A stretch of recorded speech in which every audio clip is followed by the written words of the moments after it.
existe uma denominação paracristã.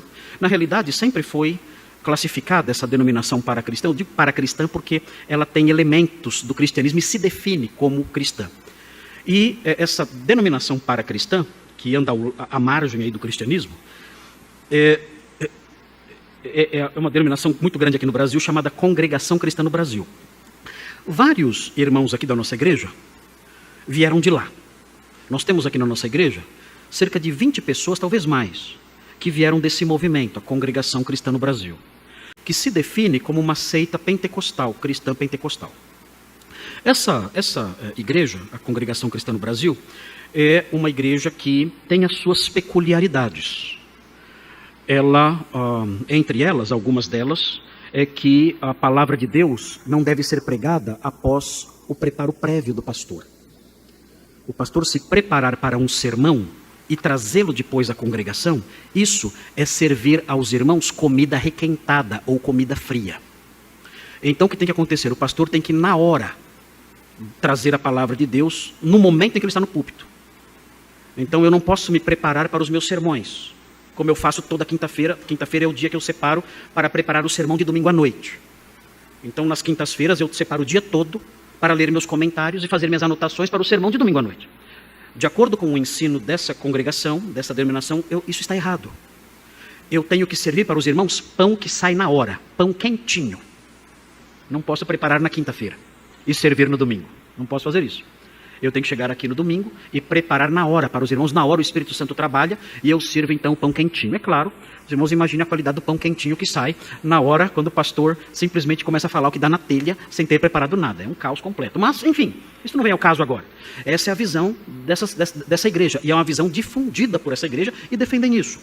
É também uma igreja que se coloca contra o ministério pastoral. Dizem que o pastor é só Jesus. Não existem pastores na Bíblia, dizem. Isso está errado. Efésios 4 fala sobre os pastores. Atos 20 fala sobre os pastores. Existe 1 Timóteo, Tito. Enfim, a Bíblia é repleta de referências aos pastores. O livro de Atos fala sobre a instituição de pastores, do capítulo 23. Enfim, mas dizem não. O único pastor que existe é Jesus. Há o uso do véu também, a divisão da congregação entre homens e mulheres. As mulheres sentam de um lado, os homens sentam de outro lado. E assim essa seita caminha desse jeito. Essas coisas todas nós conhecemos, nós sabemos dessas coisas todas, conhecemos pessoas ligadas a essa seita, mas o que é mais chocante nesse contexto da Congregação Cristã no Brasil é, segundo dizem os irmãos que vieram de lá, e eles são unânimes em dizer isso, e não somente os irmãos que vieram de lá e congregam conosco, mas também irmãos que saíram de lá e congregam em outras igrejas e se converteram e estão agora em outras igrejas. O que é chocante é a compreensão. E eu não quero dizer essas coisas, irmãos, para ridicularizar as pessoas que estão nesse movimento. Nós não temos essa licença. Nós não temos a licença de ridicularizar ninguém. Quando eu brinco aqui com os irmãos, em alguns momentos aqui, a fim de tornar as palavras mais fáceis de serem compreendidas, ou o discurso mais palatável, eu não quero nunca com isso desprezar pessoas. Nós não podemos desprezar pessoas. Mas o que é chocante nesse meio, os irmãos vão se assustar com o que eu vou dizer agora, é a compreensão hermenêutica, exegética, que a tradição, note bem a palavra que eu estou usando, a tradição dessa igreja atribui ao texto de Efésios 2, 8 e 9.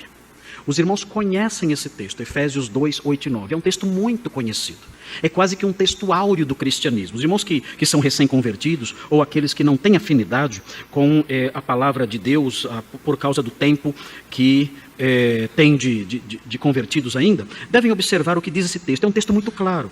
Veja o que diz. É um texto que diz assim, Efésios 2, 8. Fala assim, porque pela graça sois salvos. Qual é a compreensão que a tradição dessa denominação, qual é a compreensão que essa tradição atribui a esse texto? Os irmãos não vão acreditar se eu disser. Os irmãos não vão acreditar. Os irmãos vão pensar que eu estou inventando. Mas na visão dessas pessoas, a palavra graça aqui significa congregação cristã no Brasil. Esse é o significado da palavra graça aqui. Irmãos, eu não estou exagerando. Não estou inventando, não estou pichando essas pessoas. Essas pessoas entendem que, pela congregação cristã no Brasil, sois salvos. Esse é o significado léxico, esse é o significado do termo graça, nesse versículo. E as pessoas então são doutrinadas nisso ao longo de décadas e décadas. E elas aprendem isso. Então, quando elas conversam entre si, dentro dessa comunidade, elas dizem o seguinte: há quanto tempo você está nesta graça? Ou seja, há quanto tempo você está na Congregação Cristã no Brasil? Porque é pela Congregação Cristã no Brasil que sois salvos. É assim. Ou seja, é um outro evangelho. É um outro evangelho. Se você está ligado a este movimento, você é salvo. Se você não está ligado a esse movimento, você está perdido. Não há salvação fora desse movimento. É um outro evangelho. Então isso nos deixa chocados quando olhamos para isso. Meu Deus, como alguém pode entender assim esse texto? Somente se estiver aí acometido de uma terrível cegueira para entender as coisas desse jeito. Porque esse texto me ensina isso. Muito bem, o que aconteceu? Segundo o testemunho dos irmãos, por aí afora, não só aqui da igreja, mas de outros lugares de São Paulo e do Brasil todo, isso aconteceu no nível nacional. No nível nacional isso aconteceu. O que houve? Com a pandemia, os membros desse movimento passaram a assistir cultos na internet. E quando começaram a assistir cultos na internet, se depararam com pregadores que eles nunca tinham ouvido na vida. E disseram: mas o que é isso? Que mensagem é essa que nunca ouvimos? Que mensagem é essa que nós nunca escutamos em lugar nenhum, estando 20, 30, 40 anos nesta graça? O que aconteceu? Por que nunca ouvimos isso? E começaram a ouvir esses pastores, esses pregadores. E então, ouvindo esses pastores, esses pregadores, começaram a ficar curiosos e a estudar com mais profundidade esses versículos. Um deles veio aqui nos visitar certa vez, e ele pegou o dicionário bíblico, e ele foi estudar o que significa a palavra graça. Ele veio nos visitar já umas 2 vezes, irmão, de Minas Gerais. Ele veio aqui. Ele pegou um dicionário bíblico. Ele procurou a palavra graça. E qual foi sua surpresa quando descobriu que graça não é Congregação Cristã no Brasil? Quando lendo o dicionário bíblico, ele descobriu que graça é o favor imerecido de Deus. Ele então, perplexo, surpreso e ao mesmo tempo faceiro, alegre, feliz, correu para os seus líderes dizendo: vejam que descoberta maravilhosa. Eu descobri que nós somos salvos pelo favor imerecido de Deus. E quando ele disse isso, meus irmãos, a liderança começou a persegui-lo. Ele teve que romper com essa denominação, com esse movimento. Outras pessoas que tiveram contato com o texto bíblico e com o evangelho também se converteram e romperam com esse movimento. E houve um grande êxodo. E tem havido um grande êxodo. Essas pessoas têm saído do movimento Congregação Cristã no Brasil e têm procurado igrejas bíblicas. E isso tem deixado a liderança desse movimento bastante preocupada, com razão. Eu não os culpo por isso, porque essa redução muito grande tem impactos em todas as áreas. Eu soube recentemente que eles proibiam o uso de bermudas. Os homens não podiam usar bermudas. Recentemente liberaram o uso das bermudas para ver se as pessoas ficam na igreja.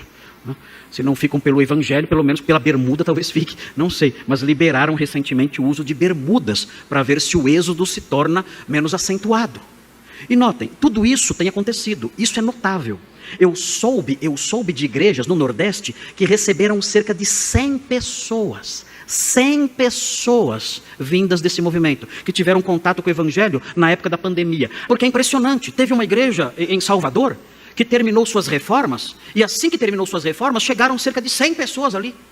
E eles não têm mais o que fazer, onde colocar as pessoas, estão tendo que reformar a igreja de novo, e ampliar a igreja, porque não cabe mais, a igreja dobrou de tamanho. E líderes, anciãos, jovens, casais, todos rompendo com esse movimento e seguindo no rumo de igrejas bíblicas, porque descobriram o verdadeiro evangelho. Mas por que estou dizendo tudo isso? Estou dizendo tudo isso porque esses irmãos que têm contato com o verdadeiro evangelho e se tornam irmãos em Cristo, na realidade, vários deles se converteram depois da pandemia. Mesmo estando há muito tempo nessa denominação, por crerem que a salvação era pela denominação, não eram crentes. Então, quando ouviram o evangelho verdadeiro de Efésios 2:8, então se converteram de fato, são recém-convertidos, mas não são novos evangélicos, são evangélicos antigos, mas crentes novos. Essas pessoas, quando se converteram, trouxeram o seu testemunho pessoal, é impressionante, são coisas que nós ouvimos que são impressionantes, Testemunhos de conversão que são impressionantes. Recentemente conversei com um irmão que ele trabalha no campo de reformas de prédios e tudo mais. E ele disse para mim que ao longo de muitos anos, ele trabalhou reformando prédios da Congregação Cristã no Brasil. E esse é o trabalho, é o ganha-pão dele, mas ele reformava os prédios gratuitamente. Trabalhando aos sábados, domingos e feriados. Para quê? Porque ele estava pagando pela salvação dele. Anos e anos. Havia até uma brincadeira, eu estou comprando um terreninho no céu à prestação. Então, cada vez que ele ia na igreja, se dedicava ali, realizando suas reformas, dia e noite, finais de semana inteiros, feriados ali, trabalhando gratuitamente para essa denominação, o tempo todo ele estava conquistando o céu pelo seu esforço pessoal. Então se deparou com esse texto. Pela graça sois salvos, mediante a fé, isto não vem de vós, é dom de Deus, é um presente de Deus. Não vem de obras, não vem de obras, para que ninguém se glorie. Quando ele descobriu isso, ele creu no Evangelho. Se libertou dessas coisas, nasceu de novo, é um crente agora e está frequentando a nossa igreja aqui na classe de novos membros.